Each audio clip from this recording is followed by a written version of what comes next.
دیکھیے ہمارے گناہوں کا سب سے بڑا سبب ہمارے نفسانی تقاضے ہیں۔ ہم ایک حیوان بھی ہیں اور حیوان سے برتر بھی کچھ ہے، وہ میں بعد میں عرض کروں گا، لیکن حیوان تو ہے۔ جیسے ہر حیوان کو کچھ خوراک کی ضرورت ہے، ہمیں بھی ضرورت ہے۔ ہر حیوان کو بقائے نسل کا معاملہ جنسی ہے، وہ ہمارا بھی ہے۔ ہر حیوان کو کوئی نہ کوئی سر چھپانے کی جگہ چاہیے، کوئی گھونسلہ ہو، کوئی کھو ہو، کوئی بل ہو، کچھ بھی ہو، اسے چاہیے آخر۔ اسی طریقے سے ہمارے سارے تقاضے ہیں۔ حیوانات کو بھی آرام چاہیے، ہمیں بھی آرام چاہیے۔ یہ حیوانی تقاضے جو ہیں، جن کو ہم کہیں گے اینیمل انسٹنکٹس، ہمارے وجود کے اندر ہیں یہ، اور ان کا تقاضا ہمارے اندر سے ابھرتا ہے۔ اسی کو اڈ اینڈ لیبیڈو کہا ہے فرائڈ نے۔ جدید نفسیات کا بابا آدم جو ہے وہ فرائڈ ہے، اس نے اسے اڈ اور لب سے تعبیر کیا ہے، اس سے اوپر سیلف کو لایا ہے، اور اس کے بعد جو ہے وہ سپر ایگو ہے۔ تو یہ تین درجے اس نے متعین کیے ہیں، اور میں اس کی دقت نظر، ایکیوٹی آف آبزرویشن کا بہت قائل ہوں۔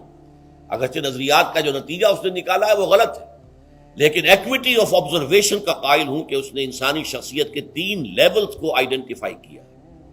یہی 3 لیولز ہمارے ہاں ہیں، نفس، قلب، روح، یہ 3 لیولز۔ اس نے کہا اڈ اینڈ لیبیڈو یہ لویسٹ ہے، پھر ایگو، سیلف، پھر سپر ایگو۔ 3 لیول وہ بھی مانتا، اگرچہ ان کی تعبیر اس نے غلط کی ہے، لیکن جہاں تک اڈ اور لیبیڈو کی تعبیر ہے وہ صحیح ہے، وہ حیوانی تقاضے۔ اچھا، ان حیوانی تقاضوں کے بارے میں یہ بات بالکل واضح رہنی چاہیے کہ یہ اندھے بہرے ہیں۔ انہیں صرف اپنی گریٹیفیکیشن، اپنے تسکین سے جو ہے ساری بحث ہے، اس سے کوئی غرض نہیں کہ حلال ذریعے سے ہو، حرام ذریعے سے ہو۔ پیٹ کھانے کو مانگتا ہے بھوک کے اندر، اب آدمی جو ہے حرام کے اندر بھی وہ مار بیٹھتا ہے، یہاں تک کہ خود شریعت اجازت دیتی ہے کہ اگر جان پر بن جائے آدمی جو ہے وہ فاقے سے مر رہا ہو تو وہ کوئی حرام چیز کھا کر بھی اپنی جان بچا سکتا ہے، لیکن عام حالات میں نہیں۔ لیکن ہو سکتا ہے ہمارا چٹخارا جو ہے وہ حرام کی طرف ہمیں لے جائے۔ کسی کو واقعتاً اللہ نہ کرے کہ سور کے گوشت کا چسکا لگ جائے، وہ اس کے بغیر بچتا ہی نہیں، کھاتا ہے۔ شراب کی عادت ہو گئی، پیتا ہے، یہ نہیں۔ تو ہمارا پیٹ مانگتا ہے، اور اسے اس سے غرض نہیں کہ حلال سے کھایا ہے یا حرام سے کھایا ہے۔ ہماری شہوت اپنی تسکین چاہتی ہے، اسے اس سے غرض نہیں کہ حلال سے یا حرام سے، جائز سے یا ناجائز سے۔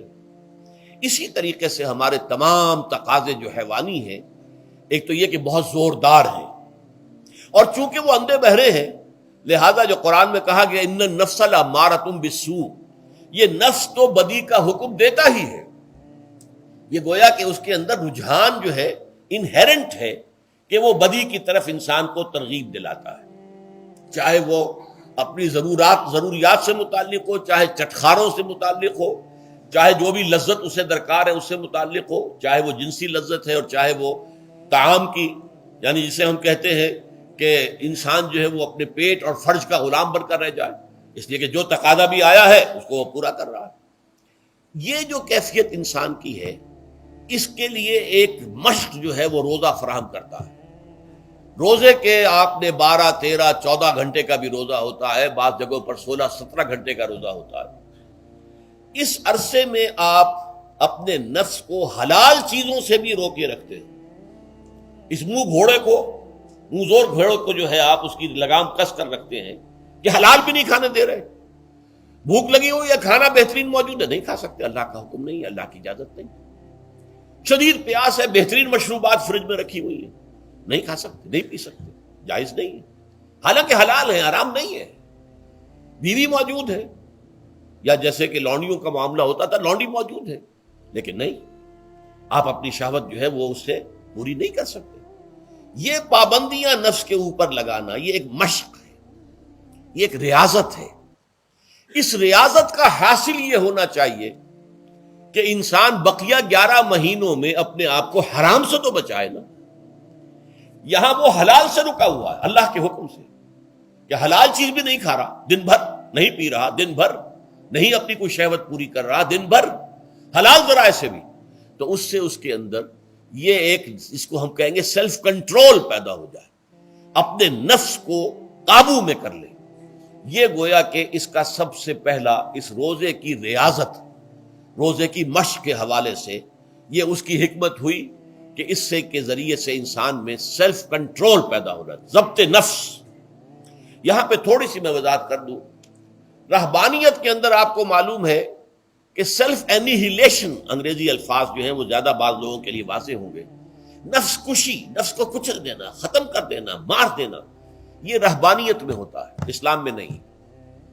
اسلام کا نظام بڑا متوازن ہے۔ ان لنفسک علیک حقا وان لزوجک علیک حقا وان لزورک علیک حقا۔ حضور نے فرمایا دیکھو تمہارے نفس کا بھی تم پر حق ہے، اسے مناسب حد تک آرام دینا بھی تمہارے ذمے ہے، اسے غذا بہم پہنچانا بھی تمہارے ذمے ہے۔ فرق صرف کیا ہے، حلال سے ہو حرام سے نہ ہو۔ اس کی شہوت کو پورا کرنا بھی تمہارے ذمے ہے، فرق صرف کیا ہے، جائز راستے سے ہو حرام سے نہ ہو۔ اس کا نام ضبط نفس ہے، سیلف اینیہیلیشن، نفس کو کچل دینا۔ یہ جو تپسیاں جو ہیں ہندو سادھو کرتے رہے ہیں، اور جو سب سے زیادہ معاملہ جو ہے وہ جو راہب ہوتے تھے حضرت مسیح علیہ السلام کے پیروکاروں میں، انہوں نے تاریخ کے اندر جو مثالیں دی ہیں اس کا جو ہے اندازہ کرنا مشکل ہو جاتا ہے کہ کس درجے وہ لوگ اپنے نفس کو کچل دیتے تھے، جس کا قرآن مجید میں سورہ حدید میں ذکر بھی ہے۔ اکثر لوگ تو پابندی نہیں کر سکتے تھے، اپنے اوپر پابندیاں لگانے کے بعد غلط راستوں پر بھی چل پڑتے تھے، لیکن جو لوگ ان پابندیوں کو نبھاتے تھے وہ کس انتہا تک جاتے تھے۔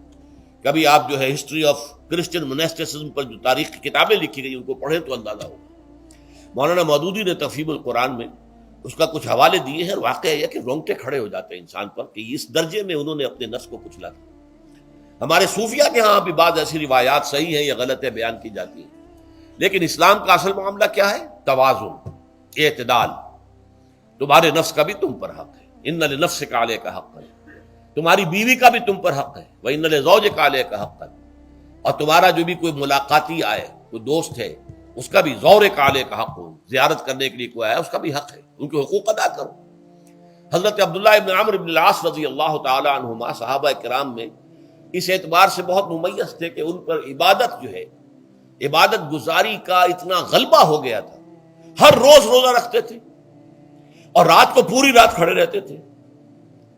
حضور کو اطلاع دی گئی، حضور نے طلب کیا فوراً، آپ نے فرمایا یا عبداللہ الم نخبر، کیا ہمیں یہ خبر نہیں دی گئی انک تصوم الدہر وتقوم اللیل، کہ تو ہمیشہ رات کو کھڑا رہتا ہے نماز میں اور ہر روز روزہ رکھتا ہے۔ اب ظاہر بات ہے حضور کے حضور میں جھوٹ کیسے بولتے، ویسے بھی جھوٹ بولنے کا سوال نہیں صحابہ کے لیے، تو عرض کیا بلا یا رسول اللہ ایسی تو صحیح ہے۔ فرمایا لا تفعل، ہرگز ایسا مت کرو، فإن لنفسك عليك حقا وإن لزوجك عليك حقا وإن لزورك عليك حقا، تمہارے نفس کا بھی تم پر حق ہے، روزہ رکھو بھی اور افطار بھی کرو۔ بہترین روزہ جو ہے وہ حضرت داؤد علیہ السلام کا تھا، ایک دن روزہ رکھتے تھے، ایک دن افطار کرتے تھے، لیکن یہ ہے کہ آپ ہفتے میں 2 دن روزے حضور کے ہیں، سوموار کو اور جمعرات کو، مہینے میں 3 روزے یہ ہیں، اس میں گویا کہ سنت پر عمل بھی ہو جائے گا۔ لیکن یہ کہ ہمیشہ روزہ رکھنا، بلکہ یہاں تک کہا گیا ما صام من صام الدہر، جو ہمیشہ روزہ رکھتا ہے اس نے کوئی روزہ رکھا ہی نہیں۔ کیا مطلب؟ یہ تو اس نے اپنی ہیبٹس بدل لی ہے، ہیبٹس ہو گئی ہیں یہ کہ سارا دن بھر نہیں کھانا، صبح کھانا شام کو کھانا، بس یہ تو اس نے اپنی ہیبٹ بدل لی ہے، روزہ ہیبٹ بن گیا اس کا۔ ما صام من صام الدہر، جس نے ہمیشہ روزہ رکھا اس نے کوئی روزہ رکھا ہی نہیں، اس لیے کہ روزہ تو در حقیقت اس شخص پر شاخ گزرتا ہے جس کو عادت ہے دن میں کھانا کھانے کی، اس کو دن کے اندر 3 کھانے کھانے کی عادت ہے، تبھی تو وہ شاخ گزرے گا۔ اگر وہ عادت ہی آپ نے بدل لی ہے تو ظاہر بات ہے کہ پھر روزے کی جو برکت ہے وہ تو ظاہر نہیں ہوگی۔ تو بہرحال اس اعتبار سے غور کیجئے کہ یہ پہلا حکم جو ہے روزے کا، لعلکم تتقون، تاکہ تمہارے اندر تقوی پیدا ہو جائے، اپنے نفس پر کنٹرول پیدا ہو جائے۔ اس کو یوں سمجھیے کہ یہ ایک بڑا منہ زور گھوڑا ہے، ہمارا جو نفس ہے، ہمارا جو جسم ہے، حیوانی نظام، اس پر ہماری خودی یا ہماری انا یا ہماری ایگو یا ہمارا سیلف، یہ اس پر حکمران ہے، اس کا گھوڑے کا سوار ہے۔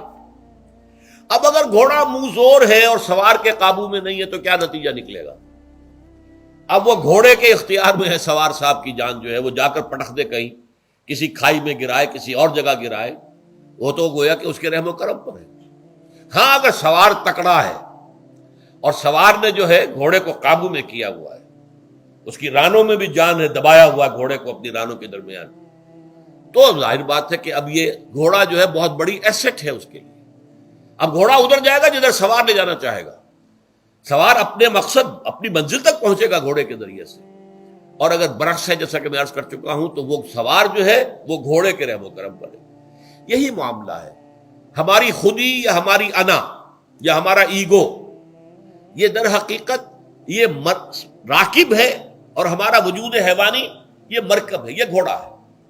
اگر ہم قابو یافتہ ہوں اپنے اس گھوڑے کے اوپر تو یہی جسم ہمارے لیے ایک بہت بڑا ایسٹ ہے۔ ہاتھوں سے نیکی کمائیں گے، پاؤں سے نیکی کمائیں گے، آنکھوں سے نیکی کمائیں گے، کانوں سے نیکی کمائیں گے، یہ ساری نیکیاں کمانے کا ذریعہ بن جائے گا۔ تلاوت قرآن سن رہے ہیں تو کانوں کی نیکی ہو رہی ہے، قرآن دیکھ کر پڑھ رہے ہیں تو آنکھوں کی نیکی ہو رہی ہے۔ یہ سارے ہمارے اعصاب، ہمارے تمام اعضاء و جوارح نیکی کا ذریعہ ہے۔ لیکن اگر کہیں یہ ہمارا نفس امارہ، ایڈ اور لیبیڈو ہم پر قابو پا لے تو پھر ہم اس کے رحم و کرم پر ہیں، پھر وہ ہمیں جس کھائی میں چاہے گا گرا دے گا۔ تو اس اعتبار سے روزہ مجرد، ابھی روزے کی بات ہو رہی ہے، وہ روزہ خاص طور پر کہ جس کا حکم پہلے دیا گیا تھا، ایام معدودات، اس کے بارے میں اس کی حکمت، مجرد روزے کی حکمت کیا ہے؟ ضبط نفس۔ اسی ضبط نفس کا دوسرا نام تقویٰ ہے۔ آپ اپنے نفس پر قابو یافتہ ہیں اور پھر اللہ کے سامنے جھک رہے ہیں، یہ ہوئی نا اصل بات۔ آپ اللہ کے سامنے تو جھک رہے ہیں، اے اللہ میں تیری ہی بندگی کرتا ہوں اور کروں گا، نفس پر قابو ہے ہی نہیں، تو آپ کا یہ کہنا مہمل ہو جائے گا، نفس کا تقاضا ابھرے گا اور آپ اس کے آگے ہاتھ جوڑ کر کھڑے ہو جائیں گے، تو گویا کہ جو آپ نے کہا تھا ایاک نعبد و ایاک نستعین، اس کی پیروی کرنا، اس کو پورا کرنا، اس کا تقاضا بجا لانا آسان کام نہیں۔ جو بھی گویم مسلمانم بلرزم کہ دانم مشکلات لا الارا، جب میں کہتا ہوں کہ میں مسلمان ہوں تو میں مجھ پر کب کب کی طاری ہوتی، اس لیے کہ مجھے معلوم ہے کہ لا الہ کہنے کا مقصد کیا ہے اور مطلب کیا ہے، اس کے تقاضے کیا ہے۔ تو روزہ مجرد روزے کی غرض و غایت تقویٰ یا ضبط نفس، یعنی سیلف کنٹرول، اور اس سیلف کنٹرول کے ساتھ اپنے پورے وجود کو اللہ کے سامنے جھکا دینا۔